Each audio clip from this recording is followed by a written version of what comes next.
நீ அழுது சொல்லுகிற வார்த்தையை பெற்ற தாய் எத்தனை நாளுங்க கேட்பா? பெற்ற தகப்பன் எத்தனை நாள் கேட்பார்? கட்டின கணவன் எத்தனை நாள் கேட்பான்? சுவாரஸ்யமா சிரிச்சு பேசிக்கிட்டு எல்லாரும் கேட்பாங்க.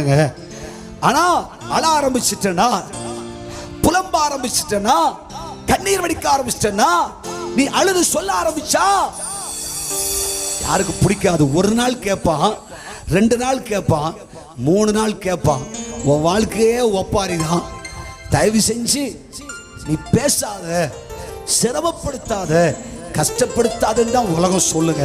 அதனால இயேசு அப்படி அல்ல. யோவான் 14:14 சொல்லுகிறது, என் நாமத்தினாலே நீங்கள் எவைகளை வேண்டிக் கொண்டாலும் பரமபிதாவாகிய தேவனே உங்களுக்கு செய்ய வல்லவராயிருக்கிறார். நீ ஆண்டவர் பார்த்து அழ ஆரம்பிச்சிட்டேன்னு சொன்னா, நீ கூப்பிட ஆரம்பிச்சா, கூப்பிடுகிற காக்கை குஞ்சுக்கும் ஆகாரத்தை கொடுக்கிற என் கர்த்தராகிய தேவன் உனக்காக வானத்தில் பலகணிகளை திறந்த இடம் கொள்ளாமல்